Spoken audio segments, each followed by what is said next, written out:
So you want to know exactly what goes on from the moment you see a property to the moment it registers. And you want that entire process to be explained. A, B, C, D, E, F, G. Don't worry, we just got you covered.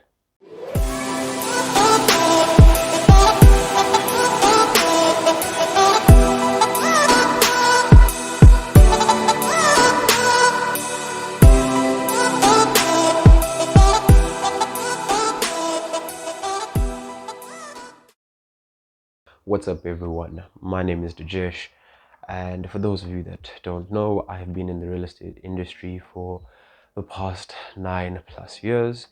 I have a holistic view, and the list goes on as to what I've achieved and what I've been involved in the real estate industry. For those of you that just watching this first video, I'm not feeling too well, and that's why I haven't posted much content.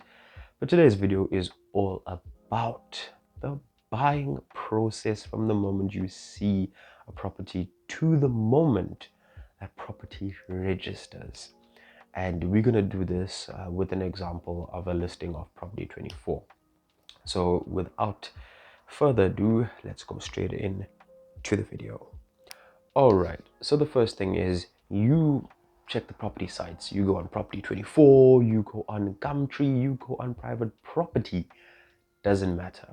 Wherever you go, you find this dream home. Now, let's just say in the situation, I am the buyer and I'm seeing this property, which you'll see come up on the screen right now. Yes, for the purposes of this video, I'm not showing the agency, but you can see the property and what the property is listed for. So we take that listing price, right? And then you realize, okay, I need to know, do I qualify for this property? Firstly, and that should be step number one. So step number one is obviously working within your budget. So prior to looking, I would have gone to the bank, I would have gotten a pre-approval where they would have taken my ID, payslip, bank statements, checked my credit record, and given me a page that would stipulate how much I can actually purchase for.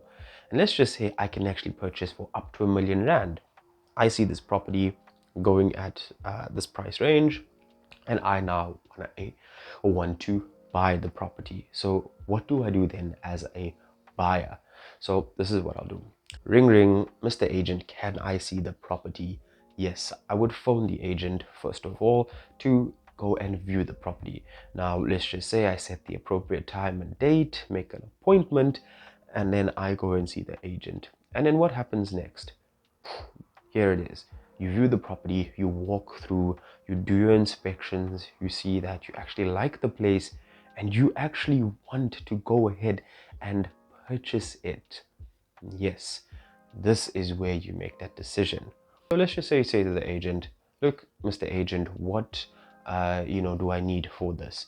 And this is the stage 2, where you view and you're going to start asking questions. You're going to ask questions like, the property, any defects on the property. You're going to ask questions like what deposit is required, questions as to, maybe why sellers are leaving and how soon you get in, possibly if you want to take early occupation. But you're going to ask some questions with regards to the property. And let's just say you're happy and the agent says to you, well, 10% deposit, bond, that's what's going to get you the place. All well and good. You're happy, you go home, you think about it, you sleep on it, and you actually want to go for the place. Then we get into step number 3. Step number 3, quite simple. You tell the agent, listen, I want to put in an offer. Let's make it happen. Okay? You phone your bank, you find out you have 10% of the funds, yes, lying inside. So there's a thing, you gotta have at least 10% of a deposit, because 100% deposit is not guaranteed all the time. So it's always best to have 10%. So let's just say I get 10% from one of my savings or investment accounts.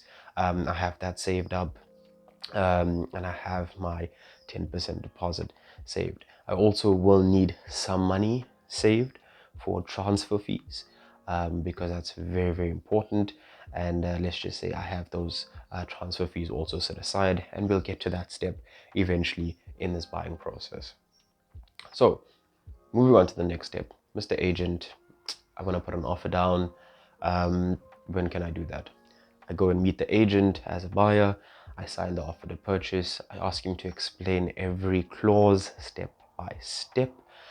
Explain to me the situations, on the clause, what does it mean? And then obviously I sign the offer to purchase. He then takes that offer to purchase to the seller, and that's when the next step comes into play. The seller accepts it, and on the offer to purchase, you would have stipulated a date in which you're going to pay your deposit, and then also 30 days in which you've got to get your bond approved for the property. So that's on to step number 5. You stipulate on the offer to purchase, you're going to pay a deposit in a week's time. All well and good. I get the bank to release my funds. I pay it over to the attorney. So now this is where the attorney gets involved. You're going to have the transferring attorney give you the bank details. So in this case, the seller usually appoint the attorney, send the money to that attorney's account. The attorney holds it in his trust account for the purposes of obviously deposit to be handed over to the buyer once the property has been sold. So yes, he holds the deposit. The transferring attorney is also going to stipulate the transferring fees, which that will depend on the property, and a property such as this would cost approximately, yes, the amount on the top there. So I also pay the transferring fees to the attorney when I pay my deposit. And now all I've got to do is take that contract of sale to the bank, get the bank to approve home loan amount.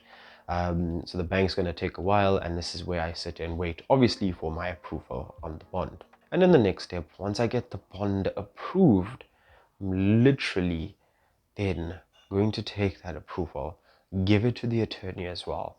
The attorney is going to get his letter for the approval for the bond. The attorney would have also asked the seller for relevant certificates, rates, levy clearance certificates, because it's sectional title and all of that. So let's just say, assuming all of that has been sorted out and put in place, now the transfer process can go through. So now you have your deposit paid, your bond approved, your transfer fees for that property also paid as a buyer, all the levy clearance, rates clearance certificates, pest control certificates if applicable, all sorted out from the seller side, all with the attorney. The attorney then lodges the transfer documents at the deeds office, and thereafter you wait roughly 7 to 10 days for transfer to happen. So this is what happens now. The property transfers onto your name. You're going to get a call from the attorney, from the agent for a handover. You're going to walk through the property with the agent. Agent's going to give you your keys. The property is officially yours once it's been registered. Obviously, you'll get a letter confirming that, and you are now a new homeowner. And then obviously, as per your your bond approval, you are then going to have to pay your bond on the stipulated date every month, and that comes off via debit order. If you know sectional title, you obviously then have to pay levies as well, which will come from your managing agent. But if it's a freehold house, you will then obviously have to get your insurance policies for your property and all of that in place. But that's pretty much the process. And as you can see, I've given the details and breakdown on costings. So roughly this is what it's going to cost to buy a house at that price point. Yes. And at the end of the day, it's not a difficult process. It's just a lot of things can get stuck in between. There can be delays with getting deposits, clearance certificates. So yes, transfers can actually take 3 months, maybe even 6 months. And if it's matters such as a deceased estate, you've got to wind up estates, and it can get really, really messy. That's pretty much what it is. And yeah, hope you guys actually enjoyed that video. Please like, share, subscribe, and watch the next one.